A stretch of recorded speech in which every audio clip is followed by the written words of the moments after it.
बिस्मिल्लाहिर्रहमानिर्रहीम। Welcome to chemistry with Kamran Chaudhry. अगर आप इस चैनल पर नए हैं तो चैनल को भाई सब्सक्राइब ज़रूर कर देना।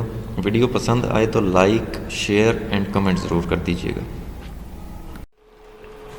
आज के लेक्चर में हम लोग federal board first year chemistry का चैप्टर नंबर 1 जिसका नाम है स्टिशियोमेट्री, उसका जो टॉपिक है 1.4 limiting and non limiting reactants, इसको डिस्कस करेंगे कि लिमिटिंग और नॉन लिमिटिंग रिएक्टेंट्स क्या हैं। अच्छा, इससे पहले कि हम इस लेक्चर की तरफ जाएं तो मैं आपको बता दूं कि जिन लोगों ने इस चैप्टर के प्रीवियस लेक्चर्स नहीं देखे हुए ना, तो आप चैनल पे जाएं, प्लेलिस्ट मौजूद है federal board chemistry class 11 chapter number 1 स्टिशियोमेट्री की। वहाँ पे आपको इस चैप्टर के सारे प्रीवियस लेक्चर्स मिल जाएंगे। ठीक हो गया जी। तो अब हम चलते हैं आज के लेक्चर पे। सबसे पहले हम लोग ये देख लेते हैं कि केमिकल रिएक्शन बेसिकली क्या होता है। ठीक है, तो केमिकल रिएक्शन को कुछ आप इस तरह से डिफाइन करते हैं कि एक chemical reaction is a process in which one or more substances, जिनको आप क्या बोलते हैं, रिएक्टेंट्स बोलते हैं। ऐसा केमिकल रिएक्शन या प्रोसेस जिसमें एक या एक से ज़्यादा सब्सटेंसेस, जिनको आप रिएक्टेंट्स बोलते हैं, are converted to one or more different substances, वो कन्वर्ट हो जाते हैं एक या एक से ज़्यादा डिफरेंट सब्सटेंसेस में, जिनको आप क्या बोलते हैं, प्रोडक्ट्स बोलते हैं। ठीक है, मीन्स के जो सब्सटेंसेस कन्वर्ट हो रहे होते हैं नए सब्सटेंसेस में, ठीक है, उन सब्सटेंसेस को कन्वर्ट होने से पहले रिएक्टेंट्स बोलते हैं, और बाद में जो वो सब्सटेंसेस जिन सब्सटेंसेस में कन्वर्ट हो जाते हैं, जो नए बनने वाले सब्सटेंसेस होते हैं, उनको हम क्या बोलते हैं, प्रोडक्ट्स बोलते हैं। ठीक है, अब जैसे फॉर एग्जांपल ये आपके सामने एक फॉर्मेशन ऑफ वाटर की इक्वेशन मैंने लिखी हुई है, जिसमें 2H2 + O2, हाइड्रोजन के 2 मोल्स और ऑक्सीजन का 1 मोल रिएक्ट करके 2H2O 2 मोल्स ऑफ वाटर बनाता है। तो देखें, ये जो हमारे पास सब्सटेंसेस हैं जो कि रिएक्ट कर रहे हैं, इनको हम लोग बोलते हैं रिएक्टेंट्स। नई क्या चीज़ बनी हमारे पास, पानी बना, वाटर बना। ठीक है, तो इसको हम क्या बोलेंगे, प्रोडक्ट बोलेंगे। जनरली याद रखना, एक केमिकल रिएक्शन को हम लोग इस तरह से रिप्रेजेंट करते हैं कि एरो की जो टेल होती है, ये टेल है एरो की, तो इस तरफ वाले जो सब्सटेंसेस होंगे वो रिएक्टेंट्स होते हैं, और एरो के हेड वाले, एरो के हेड की तरफ जो सब्सटेंसेस होते हैं, इनको हम लोग क्या बोलते हैं, प्रोडक्ट्स बोलते हैं। ठीक है, नॉर्मली लेफ्ट साइड पे रिएक्टेंट्स लिखते हैं हम लोग, और राइट साइड पे प्रोडक्ट्स लिखते हैं। ठीक है, तो केमिकल रिएक्शन की आपको समझ आ गई होगी, रिएक्टेंट्स और प्रोडक्ट्स की भी आपको समझ आ गई होगी।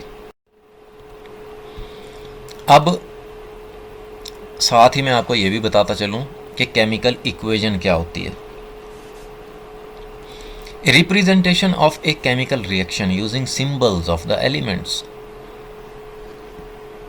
एलिमेंट्स के सिंबल्स की मदद से आप एक केमिकल रिएक्शन को रिप्रेजेंट करते हो to indicate the amount of substance, substance की अमाउंट को इंडिकेट करते हो। तो ऐसी रिप्रेजेंटेशन को हम लोग क्या बोलते हैं, केमिकल इक्वेशन बोलते हैं। ये नहीं आई डेफिनेशन दी समझ, होने आ जाएगी एग्जाम्पल में। जैसे देखो, अभी मैंने आपको example the, H2 and O2, hydrogen और ऑक्सीजन मिलकर क्या बनाते हैं, H2O वाटर बनाते हैं। फिर हम इस इक्वेशन को बैलेंस करेंगे। यहाँ पे देख रहे हो आप, 1 ऑक्सीजन है, यहाँ पे 2 ऑक्सीजन है, तो यहाँ पे वाटर के साथ आप 2 लगाएंगे, लेकिन अब हाइड्रोजन 4 हो गए यहाँ पे, तो यहाँ पर भी आपको 4 करने पड़ेंगे हाइड्रोजन, तो ये 2 लगा दिया यहाँ पर भी। ठीक है, तो ये आपने एलिमेंट्स के सिंबल्स की मदद से एक इक्वेशन राइट की। फॉर एग्जांपल हाइड्रोजन एक एलिमेंट है, हाइड्रोजन गैस के लिए या हाइड्रोजन मॉलिक्यूल के लिए सिंबल क्या यूज़ करते हैं आप? H2। इसी तरह ऑक्सीजन एक एलिमेंट है, ऑक्सीजन को कैसे रिप्रेजेंट करते हैं आप सिंबॉलिकली? O2 से। ठीक है, और वाटर H2O। इसमें ये जो साथ मैंने G लिखा हुआ है, ये होती हैं सब्सटेंसेस की फिजिकल स्टेट्स।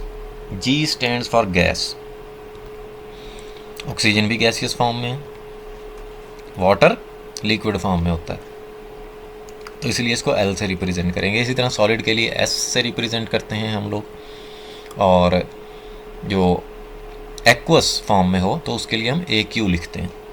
ठीक है, अब यहाँ पे देखो, ये जो हाइड्रोजन और ऑक्सीजन हैं ये क्या हैं? रिएक्टेंट्स, रिएक्ट करने वाले सब्सटेंसेस।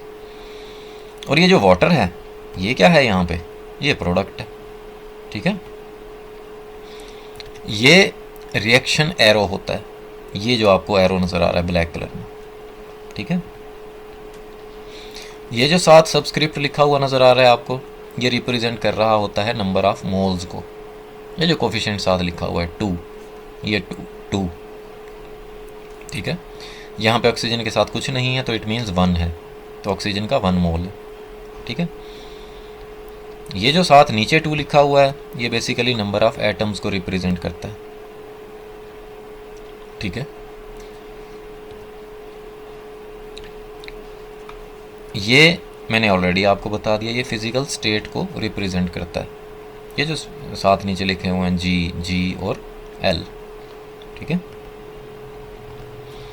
और ये पूरा H2O क्या है? केमिकल फार्मूला है वाटर का। ठीक है, तो ये आपने केमिकल रिएक्शन को भी अंडरस्टैंड कर लिया और केमिकल इक्वेशन को भी अंडरस्टैंड कर लिया। ठीक है, अब हम आ जाते हैं लिमिटिंग रिएक्टेंट पे। अब लिमिटिंग रिएक्टेंट क्या होता है? कैसे डिफाइन करते हो लिमिटिंग रिएक्टेंट को? The reactant that is consumed completely in a chemical reaction. ऐसा रिएक्टेंट जो कि एक केमिकल रिएक्शन के दौरान ख़त्म हो जाए सारे का सारा, उसको क्या बोलते हो आप? लिमिटिंग रिएक्टेंट बोलते हो। अच्छा, इसको आप एक और तरीके से भी डिफाइन कर सकते हो। कैसे? The reactant which produces the least number of moles of products in a chemical reaction. ऐसा रिएक्टेंट जो कि एक केमिकल रिएक्शन में प्रोडक्ट्स के कम नंबर ऑफ मोल्स बनाता है, उसे हम लोग क्या बोलते हैं? लिमिटिंग रिएक्टेंट बोलते हैं।